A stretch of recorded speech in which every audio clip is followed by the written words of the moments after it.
ఉద్దానంలో kidney వ్యాధిగ్రస్తుల మృత్యుఘోష రాష్ట్ర ప్రభుత్వానికి పట్టదా?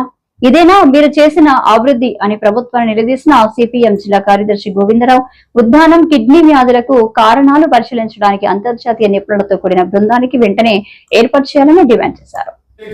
నమస్కారం.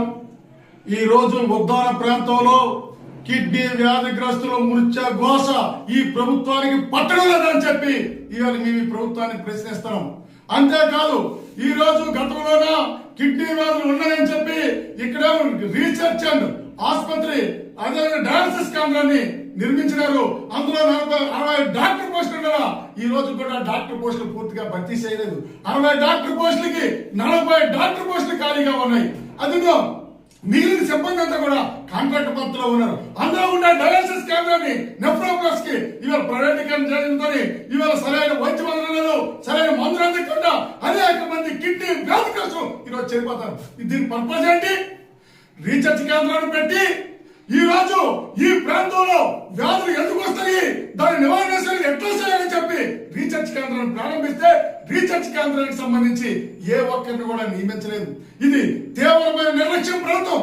ఇదే మీరు చేస్తున్న అభివృద్ధి అని చెప్పి మేము అడుగుతున్నాం. ఇది మీరు ఎందుకు చేయడం లేదని చెప్పి మేము ప్రశ్నిస్తాం. ఈ రోజు ఇంత మృత్యు ఘోష కిడ్నీ వ్యాధులు పడుతుంటే కేంద్ర మంత్రి రామ్మోహన్ రెడ్డి గారికి ఇది పట్టదా అని మేము ప్రశ్నించదలుచుకున్నాం.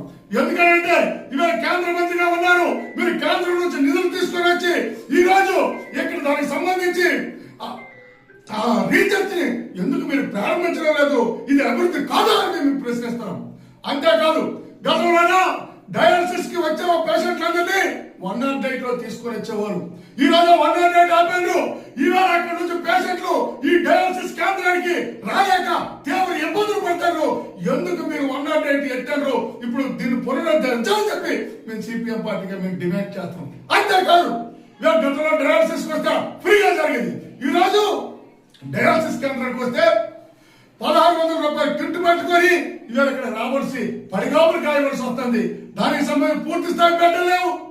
దానికి సంబంధించిన డయాలసిస్ సంబంధించి కూడా ఏర్పాట్లు. అంతేకాదు గతం నుంచి కూడా చెప్పాం. ఈ ఉత్తర ప్రాంతంలోనా అన్ని పిహెచ్లోనా మీరేమో డయాలసిస్ కేంద్రాలు పెట్టాలని చెప్పాం. ఇవాళ అక్కుపేరలో పెట్టడం. ఈ రోజు 30 కిలోమీటర్ల దూరం నుంచి సముద్ర తీర ప్రాంతం నుంచి డయాలసిస్ కి వచ్చి వెళ్ళడమంటే ఎంత తీవ్రమైన సమస్య చెప్పండి. ఈ ప్రభుత్వం ఎందుకు పట్టించుకోదు అని చెప్పి మేము అడుగుతున్నాం. ఈ ముచ్చు భాష ఈ ప్రభుత్వానికి వినిపించడం లేదు అని మేము అడుగుతున్నాం. మీరు అభివృద్ధి కోసం చెప్తారు.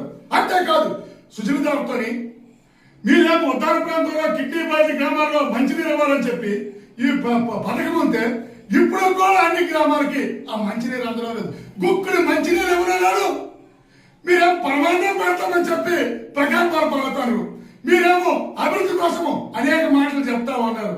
మీరు మంచినీరు ఎవరిని మహాప్రభావాలు అడిగితే ఈ ఆట కూడా మీరు నీలమైన పరిస్థితి. అందుకోసం రాష్ట్ర ప్రభుత్వం వెంటనే జోక్యం చేసుకుని ఖాళీగా పోస్టులు వెంటనే భర్తీ చేయాలా. డయాలసిస్ కేంద్రాలన్నీ పిహెచ్లో కూడా ఈ ప్రాంతంలో పెట్టాలి.